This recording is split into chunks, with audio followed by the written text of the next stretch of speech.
La sua storia è millenaria, molte le vicissitudini, ma qui è iniziato il suo nuovo futuro. Raccontiamo il baco da seta e il progetto visionario del cantiere della Provvidenza e dei tanti che ne sono protagonisti.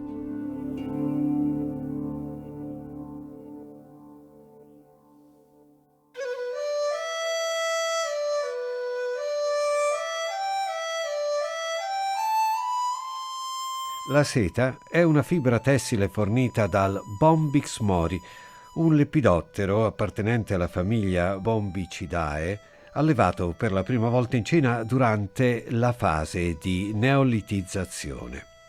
Una leggenda narra che la principessa cinese Lei Zhu, giovane moglie dell'imperatore Giallo, che regnò dal 2697 al 2597 a.C., stesse prendendo il tè in giardino quando il bozzolo d'un baco cadde nella sua tazza.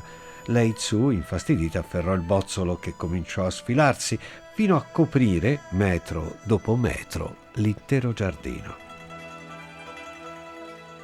L'introduzione dei bachi in Europa pare si debba a dei missionari che nel VI secolo d.C., di ritorno da tentativi di evangelizzazione in Estremo Oriente, abbiano portato con sé il segreto del pregiato tessuto. Fu così che la bachicoltura fu introdotta in Occidente, giungendo in primis in Grecia e in Italia. Via della seta è un termine coniato nel 1907 dal geografo tedesco Ferdinand von Richthofen, che designava così i tragitti che collegavano la Cina all'Occidente attraverso l'Asia centrale, dove viaggiavano, oltre alla seta, profumi, spezie, metalli e medicinali. Durante la rivoluzione industriale in Italia si assiste alla proliferazione delle filande e con la vendita dei bozzoli ricavati dall'allevamento del baco da seta le famiglie integravano il magro reddito dei campi. Ma nella seconda metà dell'Ottocento un'epidemia di pebbrina si abbatte sull'industria della seta in tutta Europa, contagiando e quindi sterminando interi allevamenti di bachi. Se per gli allevatori questo fu autentico flagello, indirettamente ebbe il merito di spingere gli industriali ad una evoluzione tecnologica e scientifica. Nel 1871 nasce a Padova, per decreto del re Vittorio Emanuele II, la stazione bacologica sperimentale, la quale negli anni successivi segue tutte le trasformazioni che interessano la ricerca e la sperimentazione in Italia, fino a divenire parte di un organismo più grande, il CREA, Consiglio per la ricerca in agricoltura e l'analisi dell'economia agraria, che al giorno d'oggi ha molti centri in tutta Italia. Noi a Padova ci occupiamo come laboratorio di gelsibachicoltura del Centro di Agricoltura e Ambiente dell'allevamento del baco da seta, essendo noi una banca di germoplasma che mantiene 200 razze di baco da seta, e della coltivazione e del mantenimento delle varietà di gelso, che attualmente sono circa 60 cultivar. Nei primi anni del Novecento la produzione di seta in Italia raggiunge la massima espansione. L'industria serica nazionale è fiorente, soprattutto nel distretto serico-comasco.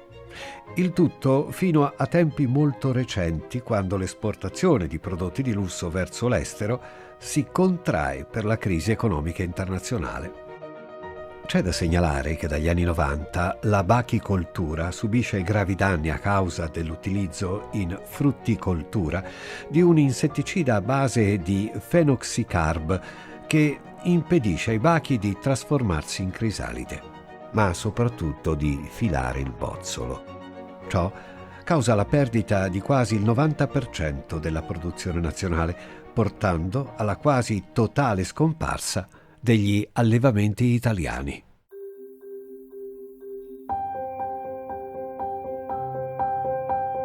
Il baco da seta ha una storia di addomesticazione plurimillenaria, ma dell'insetto, come lo conosciamo oggi, non si ha più riscontro in natura. Si ritiene che il progenitore del baco da seta selvatico sia il Bombyx mandarina, originario dell'estremo oriente tra Cina, Giappone e Corea e ancora presente in Oriente, dal quale si è poi differenziato il baco da seta domestico. Quando l'uomo ha osservato il ciclo vitale del baco da seta selvatico, ha pensato di poterlo sfruttare a proprio vantaggio, selezionando, nel corso dei secoli, i caratteri più adatti alla produzione di seta. Ne consegue che l'insetto non possa oggi sopravvivere come specie autonoma all'aperto, ma debba essere allevato in ambienti chiusi e termoregolati, oltre che conservato in banche genetiche. Queste banche hanno il compito di intanto allevare ogni anno le razze di baco da seta o le linee conservate, perché l'uovo del baco da seta non rimane vitale per più di un anno se sottoposto anche ad un idoneo trattamento di conservazione. E poi hanno anche un altro compito importante, che è quello di conservare, diciamo, in maniera immutata e trasferibile nelle generazioni successive le razze, continuando a selezionare quei caratteri che le hanno rese interessanti per l'uomo. Quindi se noi vogliamo continuare ad esempio a mantenere delle razze ricche in seta, dobbiamo continuare a selezionarle. Il baco da seta domestico è andato differenziandosi nel corso dei secoli e in relazione alle condizioni ambientali a cui era sottoposto, in razze geografiche diverse che vengono denominate orientali se si sono sviluppate nell'area originaria, europee se formate dai primi ceppi importati dall'impero bizantino intorno al VI secolo d.C. La differenza fra queste risiede soprattutto in caratteristiche morfologiche che interessano il bozzolo, la larva e l'uovo, o fisiologiche legate soprattutto al comportamento, alla muta, al numero di generazioni compiute in un anno e alla produzione della seta. Vogliamo avere pronta una riserva genetica in caso di imprevisti o utilizzi o anche fattori accidentali che possono capitare. Ad esempio adesso ci troviamo in un momento di cambiamento climatico. La resistenza di una razza alle alte temperature potrebbe essere un fattore interessante, oppure la resistenza a una malattia che prima ad esempio non c'era e che insorge improvvisamente. Proprio per questa sua lunga domesticazione il baco da seta è sensibile ai fattori ambientali. Questi possono essere una fluttuazione di temperatura, oppure possono esserci fattori di tipo nutrizionale, una cattiva qualità della foglia, oppure fattori di tipo esogeno come l'inquinamento da parte di pesticidi o anche l'inquinamento ambientale generico da parte di industrie. Quando noi abbiamo, diciamo, i sintomi di avvelenamento del baco da seta dovuti a qualcosa che è presente sulla foglia di gelso, questo è un segnale che l'ambiente in cui andiamo ad operare non è sano. È un rilevatore molto efficiente degli inquinanti da questo punto di vista e quindi può dare veramente un contributo per dirci: guardate, ci troviamo in condizioni non idonee anche per la vita di altri organismi selvatici.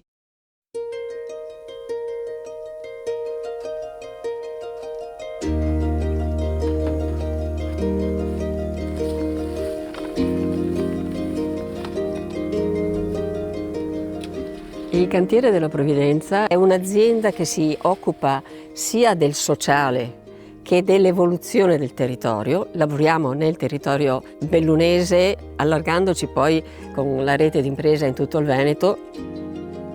Che accomuna tutti noi è la predisposizione intanto ad aiutare gli altri, l'amore per la nostra terra e la consapevolezza che noi abbiamo che effettivamente il nostro territorio è pieno di qualità e capacità che devono essere condivise per fare massa critica tutti insieme e far vedere poi all'esterno esattamente che cos'è la provincia di Belluno.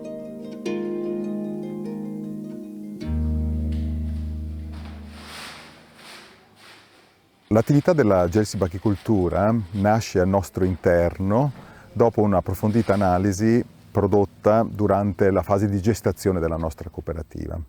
Quindi nel 2012, quando cercavamo di capire in quale ambito operare in agricoltura, abbiamo fatto un'analisi di quali potevano essere le attività coltivate da altri soggetti del nostro territorio e che potessero avere uno sviluppo. Coincidenza, il CREA di Padova ha ospitato a livello mondiale la conferenza che riguarda il mondo della gessibachicoltura, quindi con esperti e produttori e utilizzatori finali dei vari prodotti e soprattutto dell'Estremo Oriente. Partecipando a questo convegno internazionale ci sono aperte proprio le prospettive, le idee. Nel nostro percorso abbiamo potuto constatare che anche il disoccupato di lungo periodo, piuttosto che il ragazzo autistico, potevano trovare giovamento nel seguire i bachi. Hanno uno sviluppo abbastanza veloce, per cui il risultato si vede quasi subito, e in più abbiamo potuto anche vedere le possibilità future che non sono solo seta. Il baco da seta si nutre solamente di gelso e quindi dovevamo capire se c'erano ancora dei gelsi nella nostra provincia, ma soprattutto capire se il nostro ambiente era salubre per far sì che il baco da seta potesse produrre il bozzolo. Abbiamo fatto un'analisi di dove c'erano i gelsi nella Val Belluna, abbiamo parlato con i singoli proprietari chiedendo loro di poterci cedere le foglie per allevare i primi bachi da seta. Con il CREA di Padova abbiamo iniziato quindi nel 2013 la prima sperimentazione, allevando in quel di Santa Giustina un primo telaino, quindi 20.000 bachi, e i risultati del primo anno di lavoro ci hanno portato a dire sì, si poteva fare. Abbiamo coinvolto Veneto Agricoltura a piantumare all'interno del compendio di Villa Zuppani di proprietà della provincia questo gelseto che è di 2100 piante, che però sono diventate produttive solamente nel 2017. Dal 2018 stiamo lavorando utilizzando le foglie di questo gelseto e abbiamo, in accordo con l'amministrazione provinciale, trasferito la nostra produzione qui in località Triva. L'investimento nostro è stato quello di acquistare questo edificio che già al tempo della contessa Zuppani veniva destinato all'allevamento dei bachi da seta. Attraverso i finanziamenti del PNRR verrà ristrutturata la Casa del Baco, che ospiterà un laboratorio per la produzione del seme bachi e un museo interattivo dedicato alla Gelsi Bachicoltura.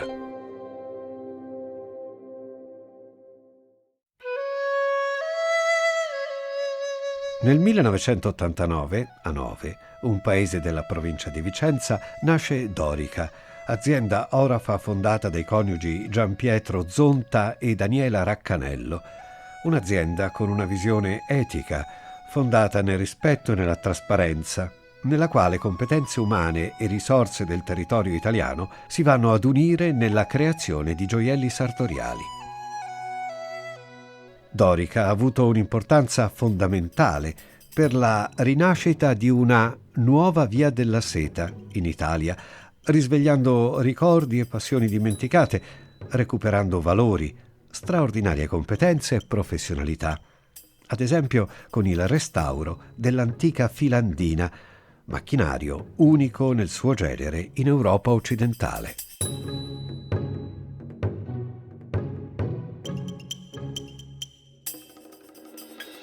Lavoriamo in oltre 20 paesi e esportiamo il 97% del nostro prodotto. Tutti i prodotti sono personalizzati dal nostro cliente a seconda della cultura del paese di destino.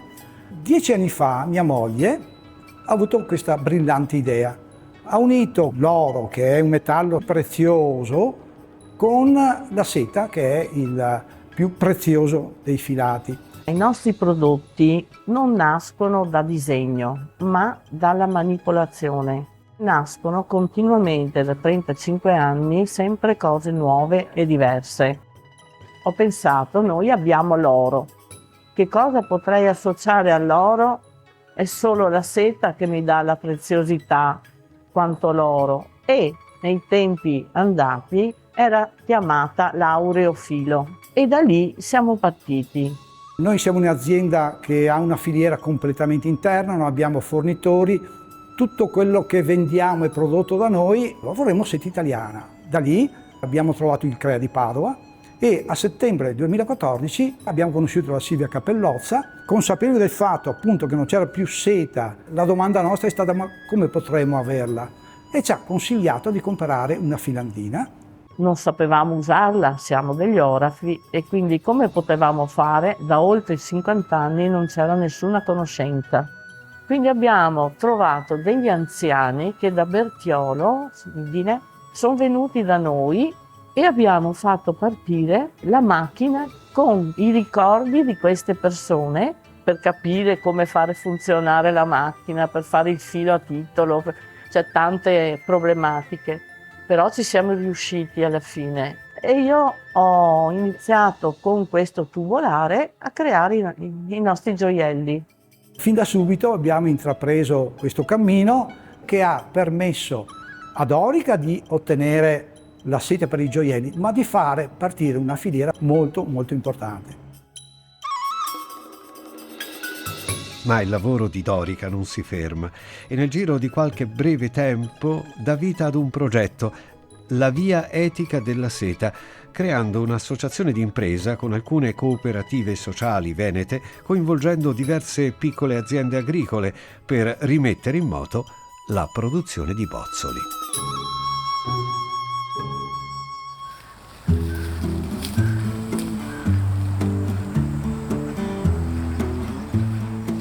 Nel 2015 ci è stato chiesto di provare ad allevare bacchi da seta e a mio marito Massimo la cosa ha molto entusiasmato, in quanto suo nonno e suo padre hanno sempre allevato bacchi da seta. Principalmente facciamo cereali e verdura, ma per 2 volte all'anno ci dedichiamo ai bacchi da seta. Per partire abbiamo cominciato a fare dei corsi tramite il CREA, dopodiché avevamo degli allevamenti di bestiame sfitti e abbiamo utilizzato questi allevamenti anche perché il baco ha bisogno di grandi superfici, quindi siamo riusciti a recuperare, diciamo, degli ambienti che altrimenti erano chiusi. Il baco da seta non è proprio difficile tenerlo, però bisogna andare dietro, c'è delle regole da rispettare. Bisogna stare anche attenti anche là ai vari inquinamenti, dove si fa il gelsetto, che non ci siano industrie, perché sente subito se c'è qualche insetticida o qualcosa. 3 anni fa ne abbiamo buttati via secchi. Diciamo che la difficoltà più grossa del bacco da seta è che se anche si ammala nelle prime età, la sua malattia si vede alla fine, perché lui non fila più il filo di seta. L'anno scorso c'è stato un problema nella filatura dei bacchi, sembrerebbe dovuta a certi prodotti dati soprattutto nelle vigne o nei frutteti, e il nostro gelso, anche se non ha nulla, quindi è tutto al naturale, ha comunque preso questa parte di veleni e ha creato problemi.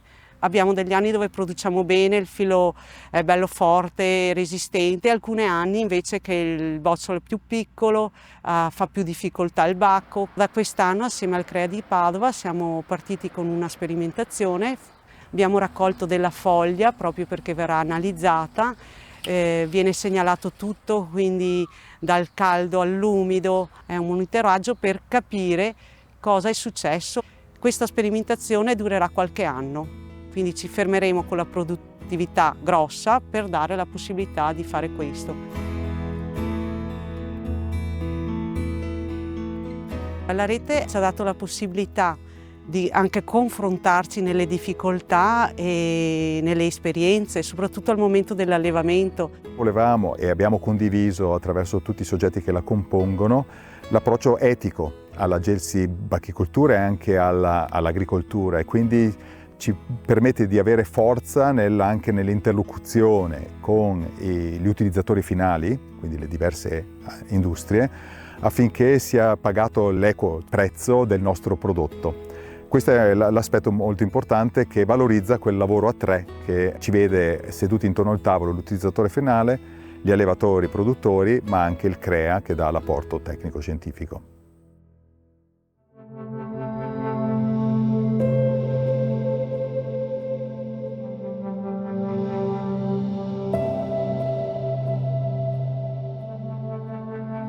Dall'uovo fecondato nasce il baco, che in 5 età compie la propria vita larvale, subendo una muta a ciascun passaggio. In circa 25 giorni la larva del baco da seta compie uno sviluppo prodigioso, in lunghezza aumenta quasi 30 volte e in peso 8.000 volte.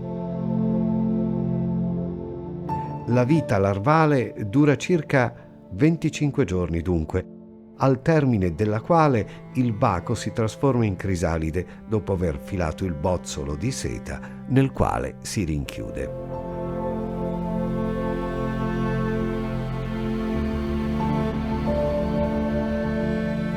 Circa 15 giorni dopo, se la temperatura si è mantenuta sui 23-25 gradi, la crisalide ha compiuto la sua trasformazione e, divenuta farfalla, si accinge ad uscire dal bozzolo.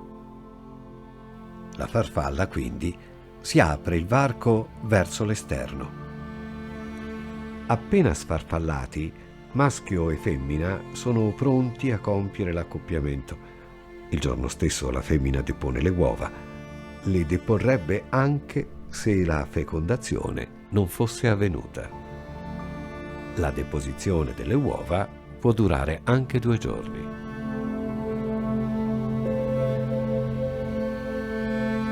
Una delle particolarità dell'allevamento del bacco da seta compiuto dagli agricoltori è quello di essere fatto con bacco da seta poliibrido. Alcune linee o razze pure devono essere incrociate tra di loro per dare origine a un primo incrocio, e 2 primi incroci poi di nuovo incrociati fra loro daranno origine al bacco da seta poliibrido. Questo tipo di produzione sfrutta il fenomeno genetico dell'eterosi e fa sì che sia molto più produttivo e resistente rispetto alle razze parentali di provenienza.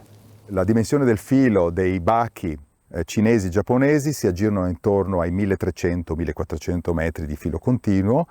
Il poliibrido, che viene dato poi agli allevatori l'anno successivo, che è il frutto dell'incrocio delle 2 razze, arriva fino a 2000 metri di filo continuo. Negli allevamenti di tipo commerciale il bacco da seta deve essere fermato in un certo stadio di sviluppo corrispondente a quello di formazione della crisalide. Non gli si può permettere di completare tutto lo sviluppo, perché la farfalla nel momento in cui esce dal bozzolo, con un secreto dell'apparato boccale allarga le trame del bozzolo e ne scioglie la sericina. In quel punto il filo diventa molto debole quando viene lavorato industrialmente, perciò non è più possibile fare la dipanatura del filo, e per questo motivo questo tipo di bozzoli vengono normalmente utilizzati con un altro processo che si chiama cardatura. Non è però adatto alle lavorazioni principali per cui è utilizzata la seta.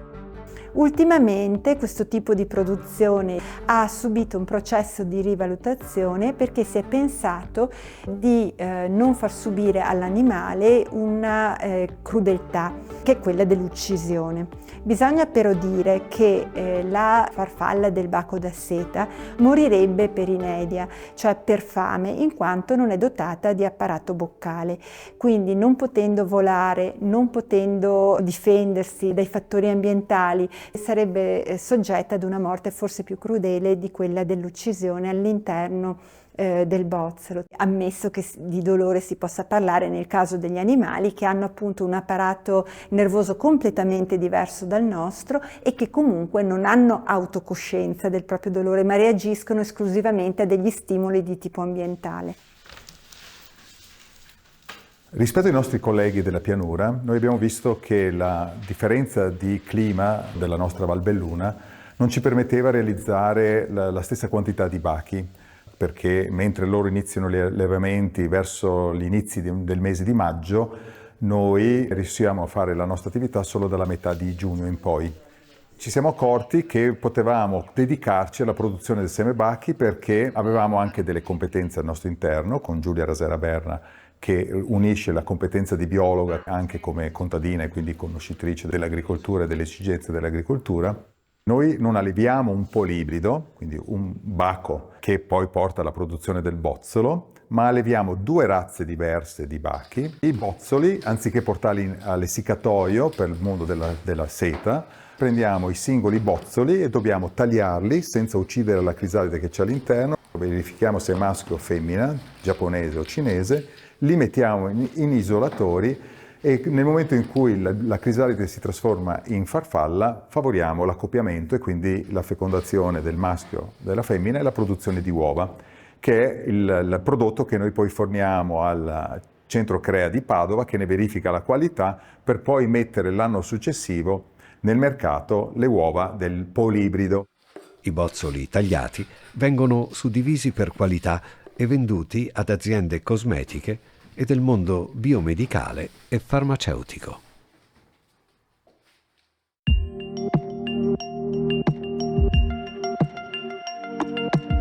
La nostra attività in questi ultimi anni si è anche concretizzato in ulteriori sviluppi attraverso una collaborazione sperimentale con 2 aziende farmaceutiche, Indena di Milano e Unifarco di Belluno, che nel valorizzare le biomasse estraggono dei principi attivi per dei prodotti di loro interesse. Quindi abbiamo anche un lavoro di essiccazione dei rami delle biomasse del gelso affinché poi questi prodotti possano essere utilizzati dalle 2 aziende farmaceutiche.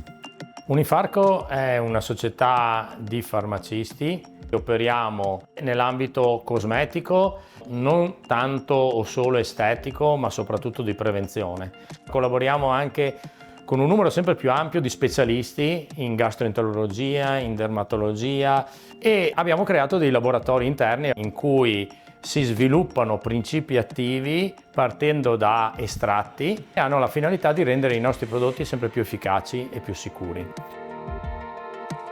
La Val Belluna dal punto di vista ambientale è sicuramente un contesto ancora integro, una zona che viene contaminata sia da sud, quindi con tutta quella componente più mediterranea, che da nord, tipica delle Dolomiti e dell'area più interna. Quindi questo fa sì che la varietà, per esempio, di flora del territorio sia molto elevata. Guardiamo con grande attenzione al mondo dell'agricoltura, ma anche a tutti quei comparti che non sono molto esplorati, ma che possiamo valorizzare. Noi rappresentiamo un po' quello che è la prima fase di ogni progetto di ricerca e di quella che sarà poi la supply chain di creazione di un metabolita di origine vegetale. Nello specifico quello che facciamo è quello di andare a cercare e a trovare le piante di nostro interesse. Spesso dobbiamo migliorarne le performance produttive oppure sempre più spesso dobbiamo migliorarne la qualità, cercando di ridurre il più possibile la presenza di pesticidi o di altri contaminanti all'interno della biomassa.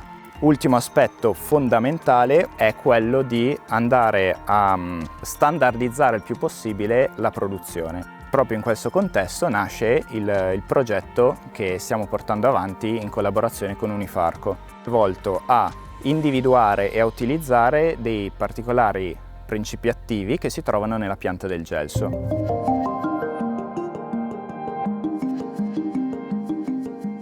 Il gelso dal punto di vista nutrizionale è una pianta molto interessante, non solo per il baco da seta che solamente nella foglia trova quegli elementi necessari poi per filare il preziosissimo filo di seta, ma anche nelle altre parti della pianta troviamo delle molecole che a livello di integrazione nutrizionale hanno molto valore. Nei frutti, per esempio, troviamo una vasta gamma di molecole antiossidanti, troviamo vari oli essenziali che quindi hanno un potere antibatterico, un potere anche aromatico.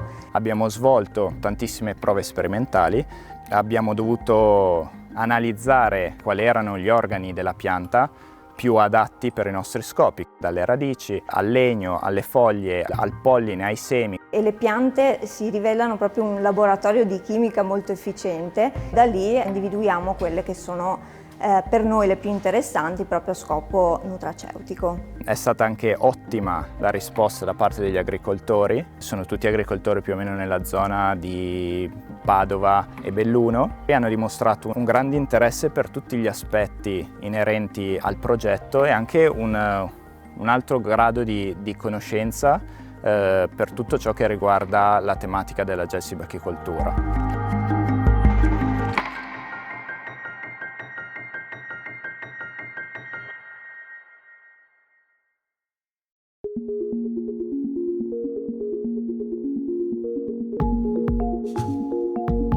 La seta è un polimero naturale che può essere vantaggiosamente impiegato per ottenere dei biomateriali compatibili ad esempio con i tessuti umani, quindi protesi impiantabili nel corpo umano dove possono andare a sostituire parti di organo danneggiate. Altri tipi di applicazioni sono degli accessi vascolari e in questo caso siamo arrivati alla sperimentazione su animale.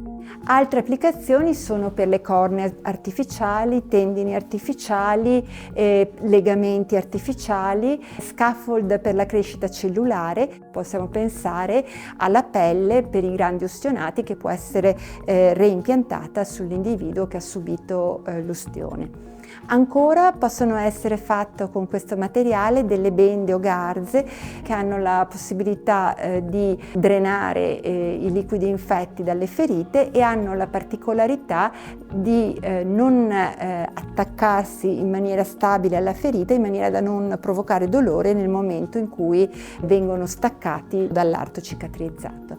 Sono molto utili anche per curare le piaghe da decubito negli anziani o nei pazienti diabetici. Ancora è stata utilizzata come veicolo per i vaccini in quanto la fibroina può costituire un involucro dove viene posto un farmaco e dove rimane stabilizzato anche a temperatura ambiente. Potrebbe essere utile per la distribuzione di farmaci senza la catena del freddo in quei paesi che non si possono permettere una catena refrigerata, pensiamo all'Africa o altre situazioni in cui è difficile organizzare una logistica refrigerata. Con la seta si possono anche formare delle microsiringhe che contengono i farmaci in maniera che il paziente sia in grado di autoiniettarsi il farmaco eliminando la questione dell'assistenza infermieristica. Un'altra interessantissima studiata in campo alimentare è quella della formazione di microfilm di fibroina su alimenti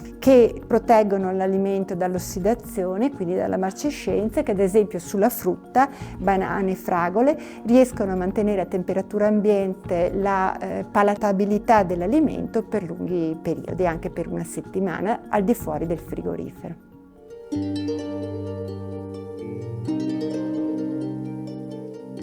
Anche la crisalide del baco da seta, cioè la parte che rimane all'interno del bozzolo dopo che il filo è stato dipanato, è un interessante sottoprodotto perché è ricco di oli e di proteine.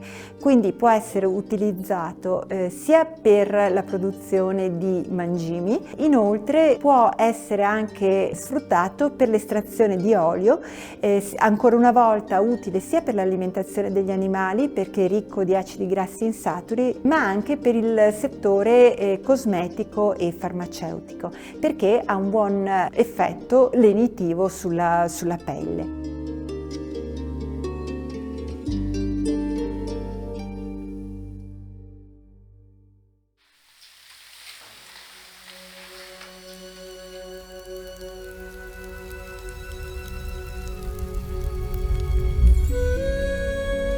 Perché crediamo nella rinascita della seta nel nostro paese rispetto alla grande produzione del mondo, soprattutto dell'estremo oriente, eccetera? Perché noi garantiamo un qualcosa che questi paesi non garantiscono, che è la tracciabilità.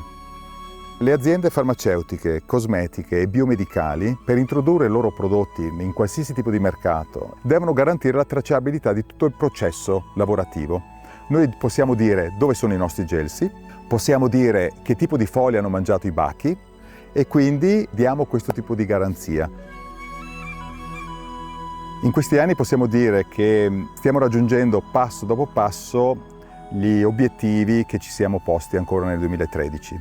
Ovviamente sono passati già 11 anni, ma ci siamo sempre mossi con i tempi anche delle persone e delle condizioni che potessero favorire uno progetto piuttosto che un altro tipo di intervento. Ci siamo aperti, siamo andati oltre le nostre valli, abbiamo creato una vera collaborazione e anche amicizia tra di noi. È la determinazione a continuare che ci ha permesso di lavorare in rete, aiutandoci. Ma questo è anche un modello che penso sia trasferibile e mutuabile in altre realtà del nostro paese. Vogliamo nel nostro agire prima capire se effettivamente è sostenibile un'attività e poi capire se abbiamo le persone giuste che condividono con noi questo progetto, perché avere le idee, avere i progetti ma non avere le persone che lo condividono e vogliono portarlo avanti sarebbe il fallimento principale.